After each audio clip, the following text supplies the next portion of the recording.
Hi everyone, it's your boy Zach, and this is me reviewing Ocean's 8, the female.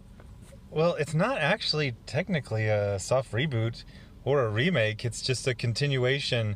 It gets complicated with the numbering.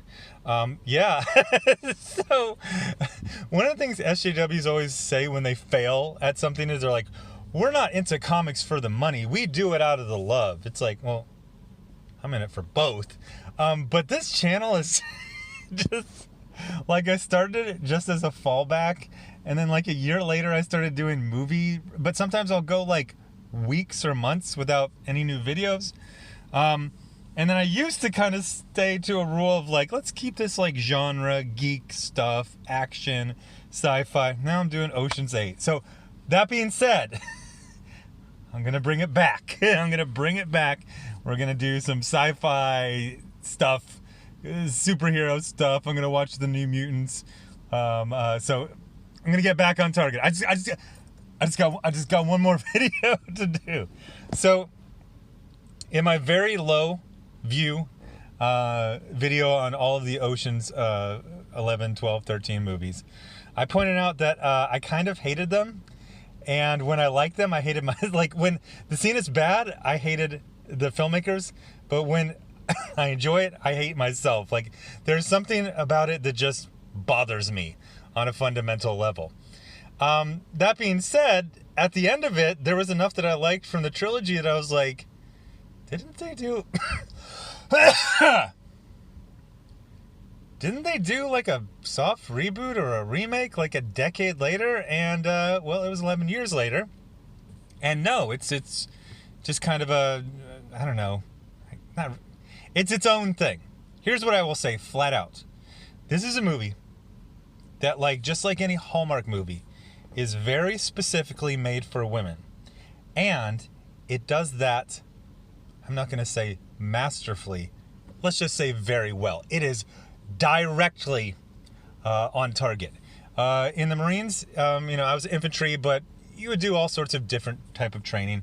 And one time we went to the ARTI simulator, the artillery cannon simulator. And the basic, premise of artillery or mortars or anything like that, indirect fire, that means you're not pointing your barrel like at the enemy. The round goes up in the air and then it arcs down. Is that, you're gonna hit, and then you're gonna be just short of the target. So you're gonna adjust it, and then, now you're a little far of the target, so you're gonna adjust it again. Now you're a little left of the target, and then you're gonna dial it in, and then eventually you're gonna be on the target, and they're gonna say fire for effect, and then they just send a bunch of rounds, because they know that exact whatever it is. I don't know. So one time we went into a computer simulator. It was basically, you just read some stuff out, and then a guy who actually knew artillery stuff would make some adjustments on the simulator. And then there was like a little computer, well, no, it was like a projection, but it was, it was like a video game. And all the other Marines, they did it. Oh, okay, you're left, you're right, you're too far, you're too close. I did it, and I'd seen everyone else make their mistakes, so I had learned from them. So they gave out a new target, I looked at it, and I sent out one round. And then the instructor was like, okay, hit, next. And everyone was like confused. They're like, what? What just happened? They're like, oh, you hit the target on the first round. That armored personnel carrier is done. It's dust. We don't need to shoot anymore. Like, what? Like, it was kind of cool, but it was also like, what? Well, the thing is, like I said, I wasn't the first person. I was like the 10th or 12th. So I'd seen everyone else make their mistakes. So I was just able to get that round simulated on target the first time. And that's what this movie is. There's been so many, remakes. Oh, let's switch this character to a woman. Let's do this. Let's take the character that was written for a man. And they all kind of do this weird thing where they create this character that is clearly male. It's a classic thing of the 120-pound actress fighting like 5 Navy SEALs and just trouncing them. And just the goals are just, they're not very female. So these characters don't seem believable. Even if the actress does good and the director does good, it's just like, that's just a man? with a woman playing and having a woman character name. It doesn't feel very female. This is as female as any Hallmark movie. There's lots of eating. There's lots of cute outfits. Things go very well. There's not a lot of being challenged. There's like appreciated and oh look the oh you dress fashionable and you're kind of funky, aren't you? And you're kind of sporty, and it's just fine. So it's a sequel in that it's in the same universe. Be a lot cooler if I could remember anyone's name. Sandra Bullock plays Daniela, Debbie, Denise, Danny Ocean's sister. It's 11 years after the last movie, and supposedly he just died, or he faked his own death. What really happened is they didn't have the budget for even a cameo. They're probably saving that for the sequel, which, I don't know, might happen. Here's the deal. So, before I see this movie, I hadn't thought about it since it came out. Nobody ever talks about it, as we will see from the views on this video. So I was like, this thing must have been a super flop. First of all, it feels like it came out like 4 to 8 years ago. It came out in 2018, very recently. And I was like, so it was probably like a huge flop. Like, it made $300 million on a budget of $80 million. For this, you know, the 21st century Ocean's whatever movies, I think profitability, it's at number 2.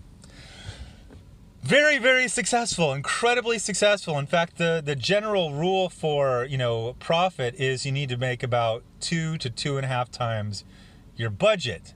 So we're talking like 140 to what, like, oh God, I'm doing math in my head. I'm not even gonna bother. 140 to like $70 million profit. Hugely successful. How? Because they knew their audience, they targeted them, they hit them dead freaking center first round, and then they collect 70 to 140 mil. Nice. That's funny. Like the profit, if it was 2 times, the profit is basically what the Ocean's 8 split between the 8 of them. Although it's a little fuzzy because there's other people help, but then they're not in on the cut. So we'll see. But the story is basically, I mean, it's kind of a soft reboot. It's Daniela, Sandra Bullock gets out of jail, and she wants to, you know, she had an issue with an ex, and she wants to get revenge, and she likes being a criminal. It's her dream. So she goes right back to that. And then she assembles a crew of people that she knew before and new people, and some of that is a real hand wavy. It's like, hi, you're a woman too. 2 crimes with me. How do you know she's not a freaking cop? But I swear I'm not a cop. But anyway, so they assemble a crew, and here's what I freaking loved. I always say this. Nobody ever just robs a bank in comics anymore. It's always a plan from a billion years before the freaking universe was started. This is the plan. Want to steal some jewels from a museum. Oh, I was so down for that. Now, spoiler, it ends up being a bit more, but not that much more. So we get to see about an hour of let's steal a necklace. And it totally works. Again, as far as the characters, just like with the Ocean's 11 movies, it requires you to already like the actors and actresses. So if you want to say like, ooh, what's Cate Blanchett's character? Oh, she's an idealized version of Cate Blanchett. And you're like, but what's her personality? She has a motorcycle. Several of them had the same overwhelming character trait, just different types. You're like, oh, what's her name from the Tim Burton movies? She's a fashion designer. Oh, what's her personality like? Oh, she's nervous. Oh, okay. So here's Sarah Paulson. Oh, okay. Yeah, everyone likes Sarah Paulson. So what's her personality? She's nervous in a different slightly different way. So there's a lot of I'm nervous. There's not really a bunch of men bashing. At one point, obviously Ocean's 11, it was all men on the team. Although I think sometimes they counted some female characters. But, the third one, they go back to all men. So there's never a point where, like, there's just like one line where they've recruited like half the team and they're like, oh, what about this guy? And she basically says, no men. And she's like, why? It's like, because men get noticed, women are kind of invisible. Now, kind of yes, kind of no. But it actually did make some sense to me. Like, that guy looked like this, tough guy that you'd look, oh, look at that guy. Because it's a fashion event. You get a bunch of women, they get all dolled up, they just blend into the crowd. That makes sense. Now, there is like a revenge on an ex, which, that part was kind of like, because it was kind of your fault there, Sandra Bullock, because you fell for a really obvious, thing that was going to, screw you up, hem you up. But they have I don't know. It's just, do you like Awkwafina? Kind of. You saw her in like Saturday Night Live once. She's there. Do you like Rihanna? She's there. Sort of. Yeah. She's a better actress than she used to be. She used to be terrible. Now she's just bad. Everyone likes Sandra Bullock. Everyone likes Sandra Paulson, even if you don't know Sandra Paulson's name. She's been in everything. Everyone loves Cate Blanchett. They got that one, the Catwoman, Anne Hathaway. I find her very annoying, but most people do not, especially women. I think most women like Anne Hathaway. So a lot of the appeal about this is Anne Hathaway playing an actress, and there's a whole thing right there. Then at the end, who's the guy who does carpool karaoke? So, like, there's like 25 minutes in the movie and it turns into a different movie. They're like, oh, I forgot to say there's really no, like, I was just watching this Filmento video about Mission Impossible Ghost Protocol, and he talks about, the challenges keep escalating. It sounds difficult, but then something goes wrong. Now it's even more difficult. That doesn't happen. And, not to broad brush half of the planet, but in general, I find that men like to be challenged while women like to be encouraged and appreciated. So it's basically the gals, they get in little arguments with you. They generally like each other and support each other. Oh, getting back to the non-man bashing. I mean, they spend 30 minutes getting the team together. And then at one point they're like, okay, this is who we're going up against. And like, oh, this guy was in Mossad, this guy was this, and you're thinking like, oh, like all these guys are going to be really like Me Too and rapists. No, they're just like competent guards. They're like, this man is a guard. Oh, tell me about him. Does he hate women? No, he just likes guarding things. He's very good at it. Not too good, I hope, but pretty good. Like the guard, like the challenge, characters, they're not assholes or rapists or racists. They're just like a strong, tall guy who does security. Watch out for him. So then they have the heist, and it pretty much all goes well. Just everything goes fine.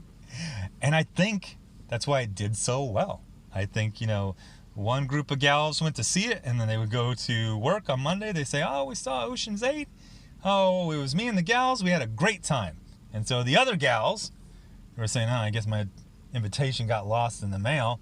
They go with a different group of gals, and all of a sudden, an $80 million movie that everyone forgot about made $70 to $140 million. So if you know your audience and you realize the dream of most women is not to karate fight 8 Navy SEALs, but it's to be in Manhattan and have friends and be fashionable and stay at nice hotels and be appreciated. Wow, you're just going to hit that target first round. So anyway, thanks for watching. I don't do that whole spiel here. I'll get back to sci-fi and superhero. Don't worry. Thanks for watching. Bye.